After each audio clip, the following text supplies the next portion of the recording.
하나님 말씀은 로마서입니다. 15장 17절부터 19절까지 작은 기절입니다만 이 세 기절 중점으로 해서 읽도록 하겠습니다. 제가 먼저 읽습니다. 그러므로 내가 그리스도 예수 안에서 하나님의 일에 대하여 자랑하는 것이 있거니와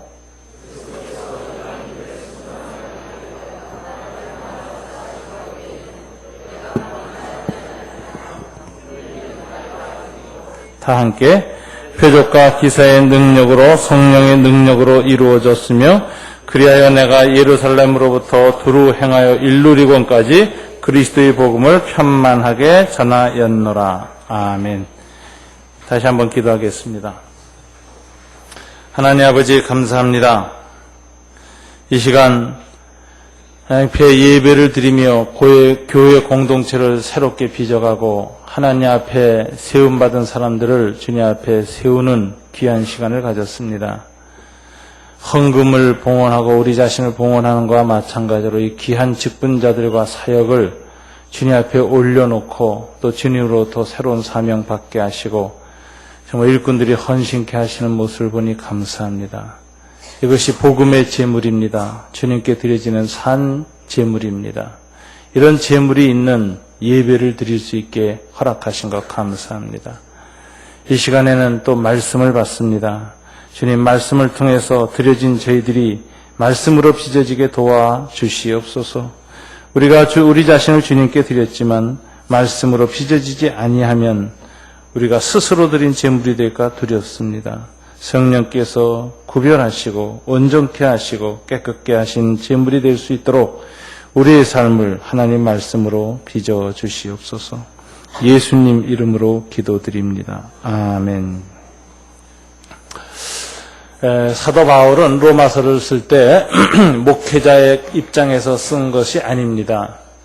신학자의 입장에서도 쓰지 않았습니다. 사도 바울이 로마 교회를 목회한 적이 없고 로마 교인들과 만나서 무슨 성경을 가르치거나 신학을 가르친 적이 없습니다.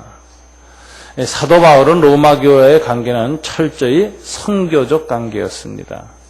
얼굴 한번 본 적 없는 그들에게 오늘 선교사의 입장에서 편지를 쓰면서 세계 선교를 향해서 그 자신이 어떻게 쓰임 받았는가 하는 것을 이야기하고 나중에 이어서 좀 나오겠습니다만 로마 교회를 통해서 자신이 어떻게 하나님의 선교 사역에 더 쓰임을 받을까 하는 그런 마음을 가지고 쓴 편지가 로마서입니다. 그래서 로마서를 읽을 때 우리는 기독교 교리에 관한 책이다라고 하는 관점에서 읽어서도 아니하겠고 어떤 목회적 관점에서 읽어서도 아니되고 가장 중요한 중심, 이 초점은 사도 바울의 선교적 열정, 어떻게 하나님이 맡겨주신 지상명령을 그가 평생에 걸쳐서 성취해 왔는가, 그리고 왜 그는 로마 교인들한테 이 편지를 쓰고 있는가, 이런 관점에서 로마서를 읽을 때 제대로 로마서를 보는 것이다 하는 것을 우리 기억해야 할 것입니다. 이 17절에 좀처럼 자랑을 하지 않는 사도 바울이 오늘 참 유별나게 자기가 한 가지 자랑할 것이 있다라고 이야기하고 있습니다. 17절 뭘 자랑하고 있습니까? 그러므로 내가 그리스도 예수 안에서 뭐에 대하여? 하나님의 일에 대하여 자랑하는 것이 있습니다. 그의 자랑은 자기의 일을 자랑하는 것이 아니었습니다. 내가 무엇 못했다 이런 일을 했다는 걸 자랑하지 아니하였고 하나님이 나를 통하여서 무슨 일을 하셨는가, 그는 분명히 이 일은 하나님의 일이다, 하나님을 주어로 삼고 하나님을 자랑하고 있는 것입니다. 하나님 앞에 쓰임받았다는 것이 인생에서 가장 큰 자랑이다라고 그는 의식하는 것 같습니다. 저와 여러분 어떻게 생각하십니까? 여러분들의 생애 마지막 주님 앞에 이제 간다고 하시면 생을 돌이켜 보실 때 무엇을 마지막에 가장 자랑하겠습니까?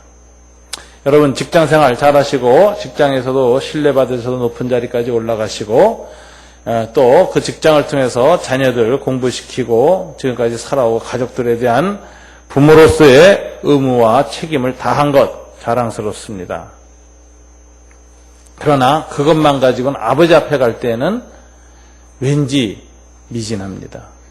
그분에서 아무리 훌륭하신 어르신들이시고 그렇게 살아오셨던 분들이라 할지라도 하나님 앞에 갈 때 그것은 뭔가 미진합니다. 여러분, 여러 가지 여러분들이 중심이 돼서 이런저런 일들이 다 있겠습니다만은 마지막에 가장 아름다운 일은 뭘까?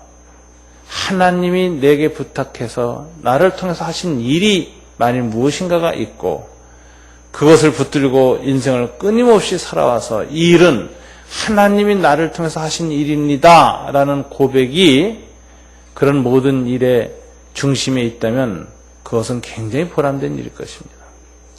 여러분이 직장생활을 하시면서 교사를 하시든 설계나 건축을 하시든 또는 미술을 하시든 또는 장사를 하시든 사업을 하시든 간에 이 모든 일은 내가 하나님의 일입니다라는 자세를 가지고 해왔고 이 모든 열매를 하나님께 드립니다라고 해왔고 이것을 통해서 얻는 재물을 가지고 우리 직장이나 동료들이 생활할 수 있도록 하나님이 사용해달라고 기도하면서 일해 오셨고 그리고 우리 자녀나 우리 가족들이 먹고 사는 이 모든 것도 하나님이 주신 것입니다. 이건 하나님이 하신 일입니다라는 마음을 갖고 하나님의 일을 하듯이 즉 목회자가 교회 일을 하듯이 자기의 직장이나 이런 것들을 그렇게 섬겼다면 그 하나님의 일입니다. 주부들이 그렇게 가정을 섬겼다면 그 하나님의 일입니다. 그러나 그런 일을 해나가면서 더욱 일반적인 측면에서의 하나님 일만이 아니라 특별 은총 혹은 특별한 명령을 순종하는 하나님의 일도 필요합니다. 그것을 우리는 지상명령이라고 부르는 것입니다. 주님은 이 세상을 정복하고 다스리고 주님의 나라가 되도록 하라는 우리에게 창조명령, 일반 명령을 주셨습니다. 우리의 은사, 재능, 달란트, 직업에 따라서 자기가 속한 영역에서 하나님의 거룩한 창조 질서를 잘 드러내는 것, 그것 하나님 앞에 순종하는 하나님의 일이고 하나님의 사역입니다. 그러나 주님은 그런 일반적인 부분에서의 하나님의 일뿐만 아니라 특별한 명령을 또 주셨습니다. 땅끝까지 가서 복음을 전파하고 영혼 구원하고 제자를 삼도록 우리에게 특별한 명령을 주셨는데 이 명령이 얼마나 중요한지 가장 큰 명령, 가장 위대한 명령, 그래서 지상 명령이라 이렇게 보통 말하는 것이죠. 복음을 전파하라. 저는 지난번에도 이 칼럼에도 그런 말을 썼습니다마는 제가 젊었을 때 읽은 책 중에 저한테 가장 큰 도전을 준 책이 하나 있습니다. 한 선교사님이 쓴 책이었는데 그분이 이렇게 썼어요. 이 세상의 모든 것은 주님이 재림하실 때 불타서 없어진다고 성경은 말한다.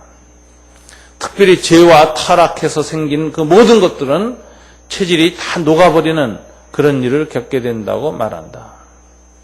그러나 그 불기둥 속에서도 녹지 않는 영원한 것이 단 둘이 있다고 성경은 말한다. 무엇인가? 지난주에 우리 성주진 목사님 설교 중에도 말씀하셨습니다. 사람이 영원하다. 사람은 마지막에도 죽지 않습니다. 사람은 주님이 다시 다 부활시키시고 그리고 그 정말 영원한 징벌을 받는 단계로 들어가는 인생이 있고 영원한 생명을 얻는 단계로 들어가는 그런 인생이 있는데 어쨌든 간에 모든 인생은 영원한 존재입니다. 하나님이 육체가 소멸했어도 우리 영혼은 보존시켰다가 주님이 재림하는 날 육체를 가지고 악인이든 선인이든 다 다시 부활하게 하시고 그리고 그들의 이 삶 속에서의 모든 열매에 따라 심판을 받고 영원히 존재하도록 하나님이 하시는 것입니다. 저주와 심판 가운데 영원히 존재하든지 아니면 하늘의 은총과 자비와 영광 가운데 영원히 존재하든지 영원히 존재하는 건 마찬가지입니다. 그래서 인생이 영원히 존재하는 것입니다. 그러므로 이 세상에 많은 것에 투자하는 어느 것에 투자하는 것보다 가장 좋은 투자가 뭐냐? 영원히 가치 있는 것에 투자하는 것이죠. 그것이 바로 사람에게 투자하는 것입니다. 여러분의 시간과 삶을 사람한테 투자한다는 것은 영원한 가치가 있는 일입니다.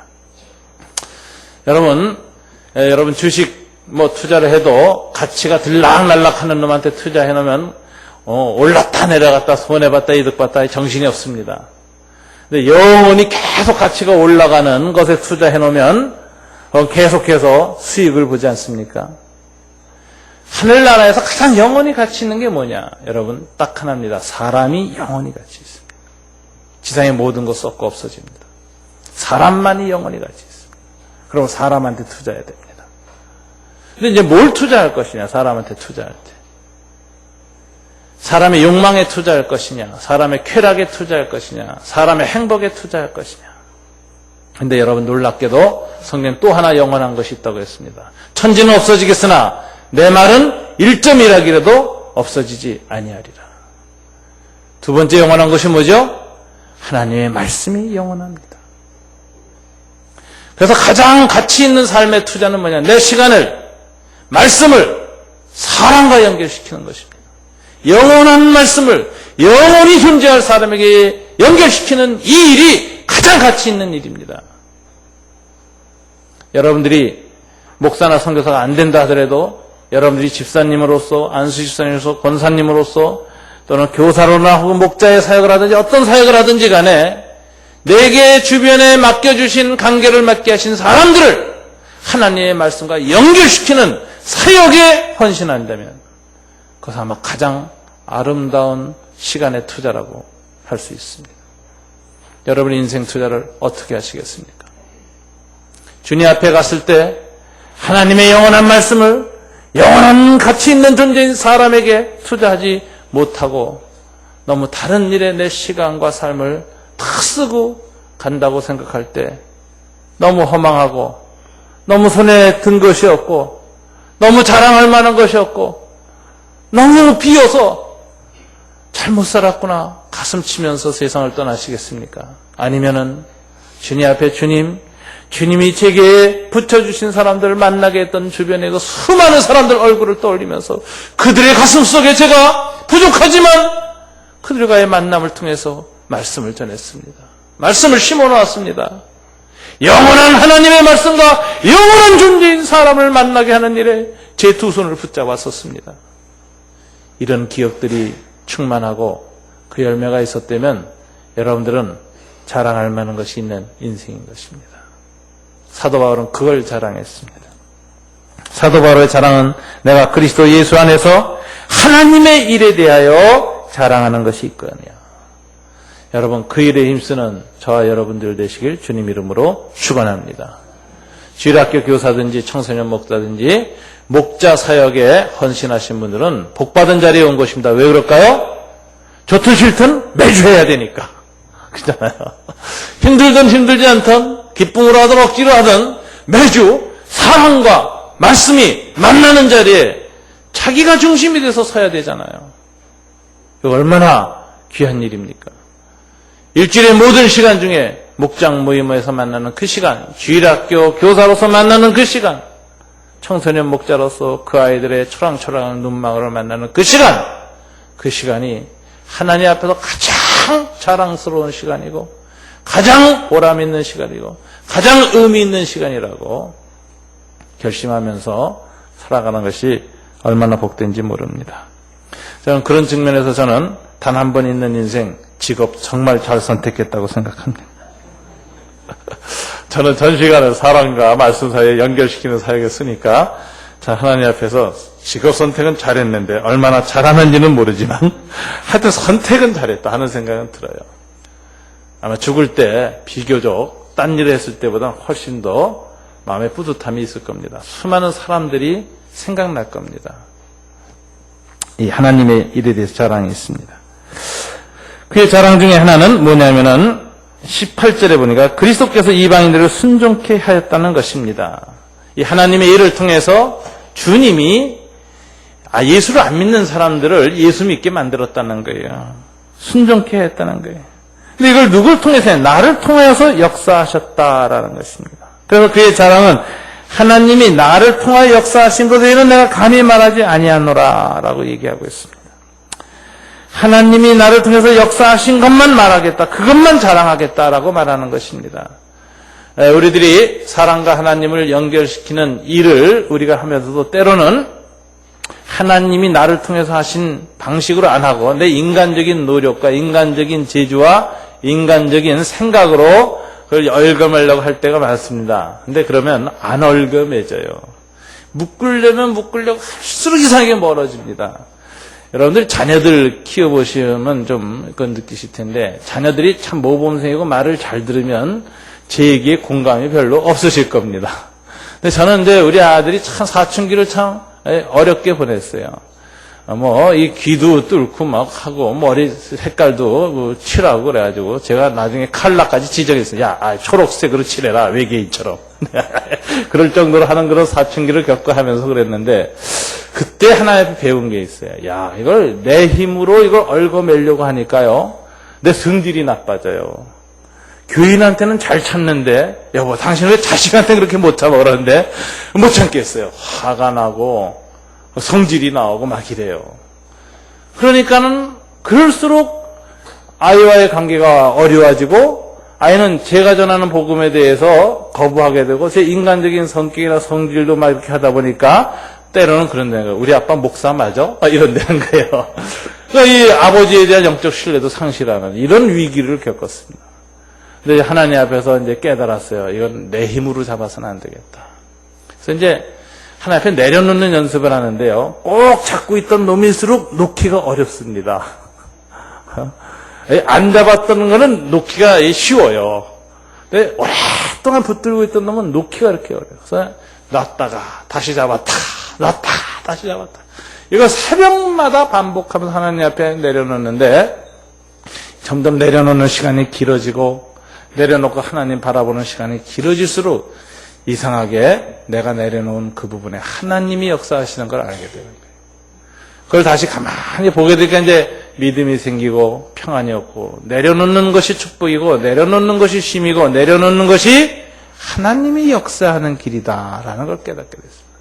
인간적인 집착과 또는 어떤 그런 성격이나 이런 분노 이런 거 섭섭한 마음 이런 것도 다 사라지고 하나님께서 너를 축복하시기만을 원한다. 이런 마음이 생기고 여유가 생기고 하나님을 믿음으로 바라보게 되고 기대하게 되고 기도하게 되니까 훨씬 변화가 일어나기 시작하고 영적으로 안정되어지고 엄마 아빠와의 관계나 자식과의 관계 속에서도 하나님의 평안이 임하고 그리고 기도하면서 보니까 스스로 하나님의 뜻을 발견해서 스스로 자기 길을 찾아가는 모습을 볼 때 역시 사람은 이렇게 자라는 거로구나.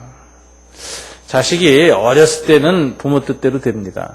사춘기만 들었으면 그때부터 이제 부모 뜻대로 될 일이 없고 우리 무력해져요. 해줄 일이 없어요. 해줄 게 없다는 생각이 들어요. 이제는 뭐 해줄 게 없다. 해줄 수가 없다. 그래서 그때 하나님 앞에 손들게 되는 거죠. 하나님이 해주셔야 되겠습니다. 이제는 아무것도 해줄 게 없습니다. 할 수도 없습니다. 도와주십시오.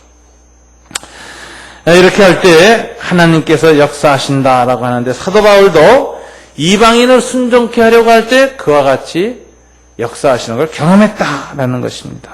그래서 하나님이 사도 바울을 통해서 역사하신 걸 그런지 자랑하게 되는데 하나님의 역사가 이제 어떻게 나타났느냐 오늘 본문에 보니까 세 가지로 나타났다 이렇게 얘기하고 있어요. 여러분 세 가지가 18절에 보니까 뭐라고 했어요?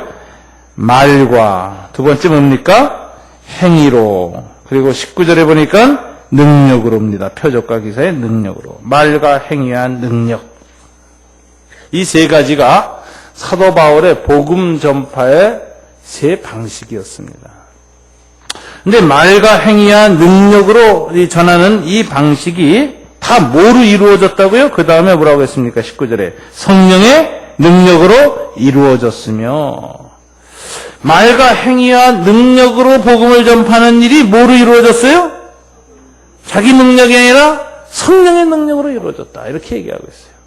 첫째는 말로 복음을 전한다. 이게 뭡니까? 전도입니다. 길에서 노방전도 하는 것, 또는 목장에서 온 사람한테 복음을 전하는 것, 1:1 성경 공부하는 것. 우리 교회에서 그 1:1 성경 공부는 이제 확신의 삶이라는 공부로 바뀌었는데, 1:1 성경 공부를 오래 해오신 분들이 다 그 교재를 보고 나서 뭐라고 얘기하냐면, 여태까지 나온 교재 중에 정말 좋은 교재가 나왔다 그래요.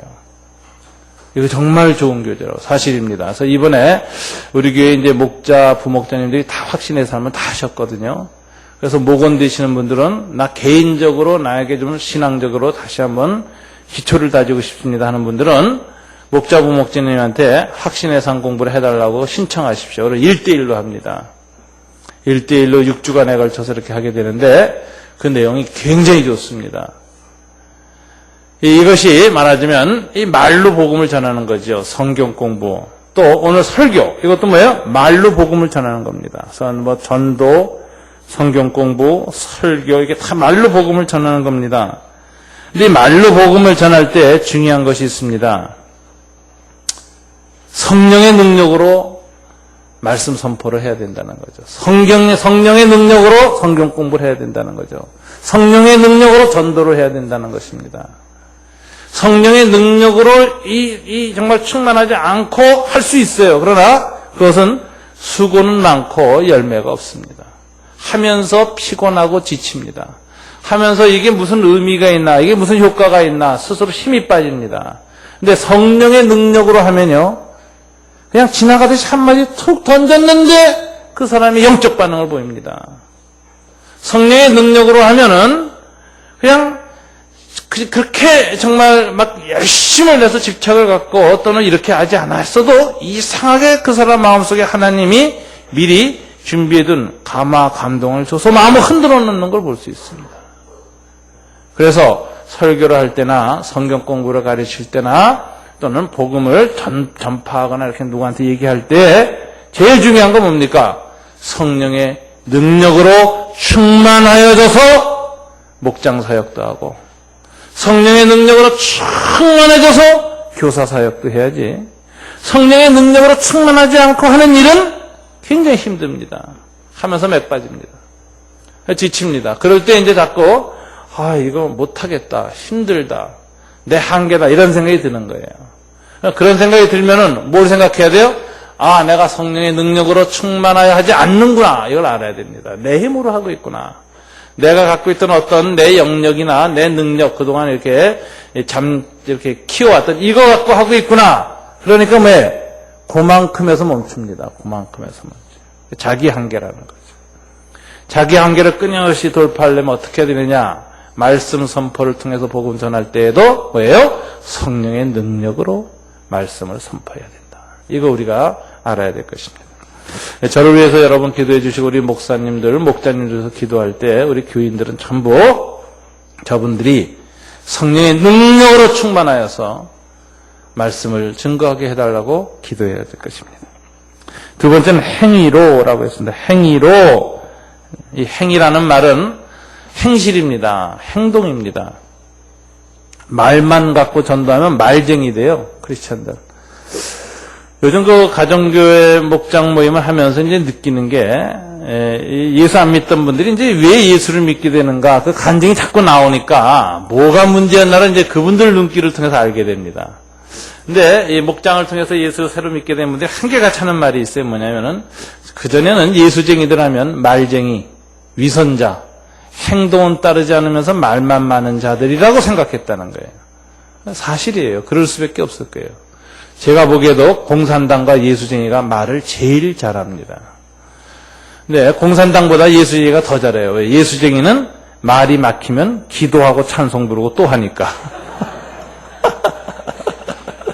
공산당이 못 따라가는 게 예수쟁이입니다. 말을 잘해요. 이 말 잘한다는 건 또 장점이기도 해요, 사실은. 왜냐하면 항상 성경을 읽고 말씀을 묵상하기 때문에 말이 많아요. 굉장히 똑똑해집니다. 그래서 이 유대인 문화하고 한국 문화는 소위 경전 문화라 그래서 성경 혹은 옛날에 노노나 이런 유교의 경전들을 가지고 그것에 근거해서 말을 하기 때문에 문장 해석과 적용 능력이 탁월한 사람들이 나와요. 그래서 이 극동 아시아의 중국과 일본과 한국 같은 경전 문화 또는 유대교의 경전 문화 속에 있는 사람들은 언어 구사 능력이 풍부한 사람들이 나옵니다. 그래서 머리가 굉장히 똑똑해요. 이게 장점입니다. 그래서 예수 믿는 사람들이 말이 많고 말을 잘한다. 이건 장점일 수 있어요. 굉장히 어렸을 때부터 똑똑하게 잘하는 거예요. 이제 문제는 뭐냐면은 행동이 못 따르니까.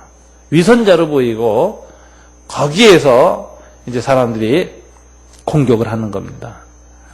근데 이제 목장 모임을 해보면 거기는 아까도 우리 이복희 지사님 간증 중에 말했지만 성경 공부하는 자리가 아니에요. 성경 공부는 그냥 간단하게 하면서 주로 지난 삶을 나눕니다. 삶을 나누다 보면 그게 그리스도인의 행위가 드러나요. 근데 그게 이제 사람들한테 감동을 주는 거예요. 그 행위가 무슨 뭐 큰 행위가 아닙니다. 뭐 자기네들이 예수 안 믿는 사람 입장에서 와서 보면 똑같은 행동이죠. 같이 이제 출근하다가 접촉사고를 냈어요. 근데 예수 안 믿는 사람 입장에서 이렇게 봐서 보니까 일주일간의 지난주에 삶을 나누는데 교인 한 사람이 밥 먹고 나서 이제 편안하게 지난주에 출근하다가 접촉사고가 났다고. 내가 똑같은 일 겪었구나 하는데 그 사람이 잘못했다고. 내가 이렇게 가는데 잘못 들어와서 해가지고 아침에 출근도 늦었고 굉장히 여러 가지 어려운 일이 많았다고. 그래서 그 사람하고 이렇게 내려서 이제 서로 마음에 이제 화도 나고 답답했는데 그래도 내가 예수 믿는 사람으로서 이렇게 화를 내고 똑같이 하면 되겠느냐 그래가지고 그 사람한테 화를 안 내고 보험회사 통해서 이렇게 하자 그러고 그 다음에 어디 안 다쳤냐고 물어봤고 그리고 다치신 데는 없으십니까? 그랬더니 그 사람이 미안해하면서 너무 고마워서 가는 걸 보고 제 마음이 기뻤노라고 말이죠. 이런 정도 간증하는 거예요. 근데 이게 충격을 주는 거죠. 이게 전화하는 순간에 나가서 너 뭐야? 나가서 이제 싸움판 하는 건데 이게 예수쟁이는 조금 다르다. 조금 다른 게 중요한 겁니다. 조금 다른 게 큰 감동을 주는 거예요. 왜냐 그거는 생활 속에서 자주 반복되어지는 조금 다른 거기 때문에. 근데 그 한 사람만 하는 게 아니라 그 사람들하고 옆에 사람 조금씩 하는 거예요. 그 다음 때도 또 하는 거예요. 그러니까 이 사람들이 예수 안 믿는 사람이 목장 모임에 와서 느끼는 게 뭡니까? 맨 처음부터 성경 공부합시다. 예수 믿으시오. 불신지옥. 이러고 나가면 예수쟁이들 가면 지겨워 이러고 다시는 안 와. 이러고 이럴 텐데 그래서 생활을 나누는 걸 보면서 느낀 게 뭐냐? 뭔가가 다르다, 이게 삶이. 뭔가 삶을 살아가는 자세가 조금 다른데 그게, 맞아, 저렇게 살아야 돼. 부부 간에도 그렇고, 자식에 대한 태도도 그렇고, 학원 같은 것들에 대한 문제도 그렇고, 여러 가지 문제도 그 다음에 이제 비판도 하고 또 이런 얘기도 하지만 마지막에 항상 또 뭐로 끝나니까 간절히 기도해 주는 걸로 끝나죠? 그때 이제 통합이 되는 게 마음속에. 쇠고기 문제 가지고 이제 정부 비판한 얘기도 했지만 마지막에는 나라와 대통령과 장관들과 이런 모든 사람들 위해서 기도하고 막 데모나 하다 끝나는 사람들하고는 다른 거죠. 돌만 던지고 끝나는 거예요. 기도하고 이런 게 이제 그 안 믿는 사람들 마음속에 감동을 주는 거예요. 그래서 목장을 통해서 예수 믿은 사람들이 한결같이 하는 말이 무슨 말이 있느냐면은 그동안에 예수쟁이들에 대한 자기 편견이 있었는데 말만 많이 하고 행동은 안 한다 그랬는데 와서 가만히 보니까 행동이 아름답더라고. 이 예수쟁이들은. 이런 것이 정말 기독교라면 나도 믿겠더라고. 이래가지고 마음이 열려서 예수 믿는 사람들이 대부분입니다. 이게 행위전도라는 거예요. 행위전도. 행위는 말씀의 성육신화다. 내게 임하신 말씀을 내 행동으로 보여주는 거예요. 행동으로 증거되는 말씀. 그래서 예수님이 성육신하여 말씀이 육신을 입어 이 세상에 오신 것처럼 예수님이 성령으로 내게 주신 그 말씀이 내 행동으로 다시 일어나기 때문에 소위 이것을 재성육신화, 리인카네이션이죠. 그걸 우리가 삶으로 드러내는 겁니다. 그래서 이 목장 모임에서의 삶의 나눔이라는 건 그저 일상 잡다한 얘기를 하는 것이 아니라 일상 속에 말씀이 어떻게 역사하고 삶으로 드러나는 그 열매를 드러냄으로써 깊은 공감성과 감동과 그 다음에 깨달음을 주는 겁니다. 말로 전도하지 않는다. 먼저 행위로 삶으로 전도하여 마음문이 열린 다음에 어떻게 한다? 그 다음에 말씀이 들어가야 된다. 그래서 이 가정교회, 우리 그 목장 공동체의 전도 방식은 불신자를 향해서 가장 좋은 방식입니다. 불신자 거부가 없어요. 와서 보면 밥 먹죠. 밥은 똑같이 먹잖아요. 이거 맛있네요. 저거 맛있네요. 밥 먹다 보면 사람은 마음이 열립니다. 왜요? 사람은 경계심이 사라질 때가 딱 두 번이래요. 잠잘 때 하고 밥 먹을 때. 그래서 밥 먹을 때 패는 게 제일 나쁜 겁니다. 밥 먹을 때 패고 밥 먹을 때 물건 사라고 쑥 이러면은 체하죠. 밥 먹을 땐 사업 얘기하는 거 아니고요. 밥 먹을 땐 절대로 복음 전하는 거 아닙니다. 밥 먹을 때는 그저 밥만 맛있게 서로 먹는. 그러면 사람이 밥 먹을 때 샤타가 다 열리거든요. 그래서 열린 채로 밥을 맛있게 먹고 일상적인 얘기를 하고 좋았던 얘기, 재밌던 얘기 하다 보면은 한번 마음이 열리는 게 또 쉽게 안 내려가요. 이렇게 좀 열려져 있어요. 그러면서 이제 그 다음에 이제 삶을 얘기하잖아요. 그러면 안 믿는 사람 입장에서는 편합니다. 성경 꺼내놓고 또 성경 공부해야 되면 아이고 하고 다치는데 뭐 생활 얘기하니까 아유 그래 생활 얘기 듣는 거죠. 들으면서 더 그리스도인들과 기독교와 복음에 대해서 호의적으로 변하는 거예요. 그게 쌓여서 어느 순간에 열리기 시작할 때 이제 말씀이 들어갈 수 있는 공간이 열리니까 그때 이제 성경을 전하고 말씀 전해서 예수 믿게 하는 거죠. 그래서 이 가정교회나 이 목장에서의 이 전도 방식은 가장 불신자한테 최적화된 좋은 전도 방식이다. 그동안에 기독교가 갖고 있던 오해 내지 편견을 극복하고 복음을 전파하는 가장 좋은 방식이다. 삶으로 복음을 전한다. 이게 이 복음 전파는 두 번째 방식입니다. 그러니까 이 삶을 전해도 뭐로 한다고요? 성령의 능력으로 역사하신 삶을 전해야죠. 삶을 나누자 그러면 똑같은 얘기하는 사람이 있어요. 밥 먹고 잠자고 뭐 영화 보고 끝났습니다. 그건 이제 목장에서 삶의 나눔이 아니죠. 성령으로 능력으로 역사하신 삶, 행위. 한 주간 동안에 그래도 성령이 빚어내신 요 행위가 있었습니다. 그걸 갖다 나눌 때 그때 복음이 전파된다. 바울의 복음 전도의 두 번째 방식 행위입니다. did evangelism. 행위 전도. 세 번째가 뭐냐? 표적과 기사의 능력으로 오라고 했어요. 이건 정말 초월적인 능력입니다. 이건 기도 응답으로 오는 거예요. 기도. 여러분 말씀을 듣고 행동으로 순종하면은 뭐가 임해요? 능력이 임해요. 여러분 하나님의 능력은 순종의 골짜기를 타고 들어옵니다. 불순종할 땐 절대 능력 안 와요. 그러니까 이 순종이라는 게 뭐예요?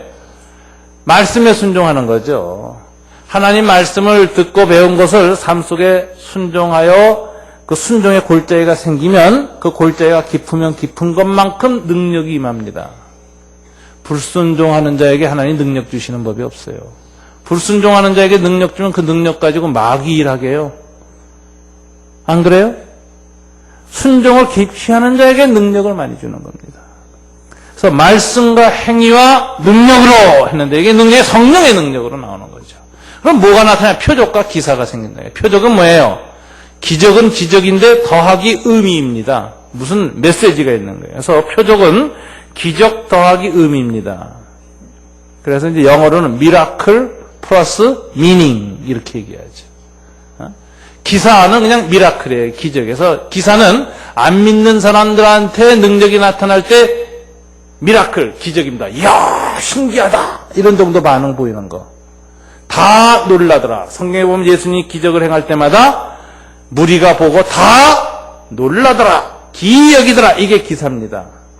그런데 그 기사를 통해서 저분이 메시아구나, 저분이 하나님이구나, 저분이 전하는 말씀 정말 옳은 말씀이구나 해가지고 의미를 받아들일 땐 표적이라 그래요. 표적이 나타나니 다 놀라더라가 아니라 믿더라. 요한복음에 그렇게 되어 있죠. 표적이 나타나면 믿음이 생기고 그 기적으로만 보여지면 놀라고 끝나요. 근데 어쨌든 불신자들이 놀라기도 하고 때로는 그 놀랄만한 이적을 통해서 하나님의 메시지를 깨닫게 돼가지고 믿음으로 들어오기도 하고 놀람과 믿음으로 인도하는 게 능력입니다. 하나님의 능력. 이 능력은 성령의 능력입니다. 그래서 이걸 파워 이벤젤리즘. 그래서 목장에서 기도하면 기도 응답이 일어나고요. 능력이 나타나니까 놀래요. 불신자가 왜 하나님 살아계신 거 어떻게 합니까? 하나님 살아계시다 여러분 우겨서 불신자가 예수 믿습니까? 아닙니다.